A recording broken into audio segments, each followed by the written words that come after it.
তার সাথে আমাদের যে সংস্কার কমিশন প্রধান মূলত তাদের সাথে এবং রাজনৈতিক দলের প্রতিনিধিরা সেখানে ছিল।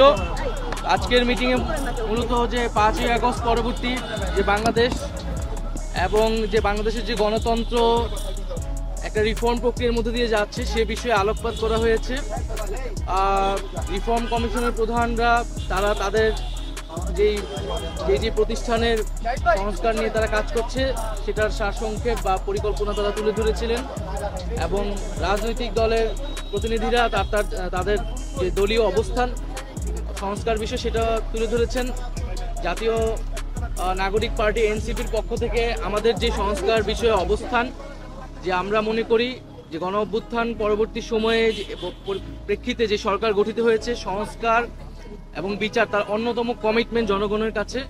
ফলে মৌলিক সংস্কারের ভিত্তি এই সরকারের সময়ই তৈরি করতে হবে এবং সকল রাজনৈতিক দল মিলে যে একটা ঐক্যমত পোষণ করতে হবে, যেটা জুলাই সনদের কথা বলা হচ্ছে। সেই জুলাই সনদে স্বাক্ষরের মাধ্যমে আমাদের জনগণের কাছে আমাদের যে কমিটমেন্ট সংস্কারের যে ধারাবাহিকতা সেটার বাস্তবায়নের জন্য আমরা জুলাই সনদে তার দ্রুত বাস্তবায়নের কথা বলেছি এবং সংবিধান সংস্কার বিষয়ে আমাদের যে অবস্থান যে গণপরিষদের মাধ্যমেই সংবিধান সংস্কার করতে হবে, অন্যথা পার্লামেন্টের সংবিধান সংস্কার টেকসই হবে না। বাংলাদেশের ইতিহাস থেকেও আমরা এটাই দেখতে পাই।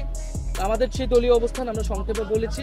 ইউএন সেক্রেটারির জায়গা থেকে তিনি বলেছেন তিনি বাংলাদেশের রাজনৈতিক দলগুলো বা সরকার তারা যাতে নিজেরাই সমঝোতায় আসে, একটা ঐক্যমতে আসে এবং গণতন্ত্রের যে ট্রু এসেন্স সেটাকে মাথায় রেখে যাতে আমরা একসাথে কাজ করি, একটা ইউনিটিতে আসতে পারি, এটা তিনি তার জায়গা থেকে সবগুলো বিষয় তো কথা হয়েছে। মোটামুটি নির্বাচন নিয়ে কোনো কথা হয়েছে কিনা? যেহেতু বিএনপি মহর্ষি মাত্র বলে গেলেন যে নির্বাচনের সংস্কার একটি চলমান প্রক্রিয়া, তবে নির্বাচনের দিকে আসলে এগোতে হবে সংকট সবকিছুতে।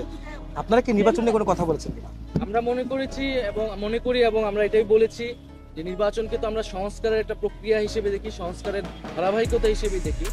কোনো রকম সংস্কার ছাড়া সংস্কারবিহীন নির্বাচন তো কোনো কাজে দেবে না। এটা অন্য সকল রাজনৈতিক দলও এটার সাথে একমত পোষণ করে। এখানে মত পার্থক্যগুলো হচ্ছে কোন সংস্কারটা কখন হবে, ইলেকশনের আগে কখন হবে, পরে কতটুকু হবে, সেটা আমরা মনে করি যে জুলাই সনদের মধ্যেই আমরা সেটার বাস্তবায়ন হলে সেই যেই মত পার্থক্যগুলো সেগুলো কিন্তু কেটে যাবে এবং আমরা একটা ঐক্যমতে আসলে আসতে পারবো। সংবিধান পরিবর্তন সংক্রান্ত কোনো কথা আপনারা বলেছেন? না, এখানে তো আসলে খুব বিস্তারিত আলাপের বিষয়ে সুযোগ ছিল না। আমরা সংস্কার বিষয়ে ওভারঅল আলাপ করেছি এবং সংবিধান সংস্কার বিষয়ে আমাদের যেটা বক্তব্য সেটা আমরা বলেছি যে আমরা গণপরিষদের মাধ্যমে নতুন সংবিধানই বলি, সংবিধান সংস্কারই বলি। গণপরিষদ ছাড়া সংবিধানের মৌলিক কোনো পরিবর্তন আসলে কিন্তু টেকসই হবে না। সেই জায়গা থেকে আমরা গণপরিষদ নির্বাচন চাচ্ছি, আর সামনের যেই জাতীয় নির্বাচনটা একই সাথে আইনসভা এবং গণপরিষদ নির্বাচন এবং পাশাপাশি আমরা বিচারের বিষয়টা বলেছি এবং সার্বিকভাবে ইউএনকে আমরা ধন্যবাদ জানিয়েছি যে জুলাই গণঅভ্যুত্থান এবং তার পরবর্তী সময়ে তারা বাংলাদেশের এই রিফর্ম প্রসেস সহ বাংলাদেশেরকে নানাভাবে সহযোগিতা করেছে। তো এই বিষয়গুলো মূলত আপনাদের মতামতের বিষয়ে জাতিসংঘের কিছু বলে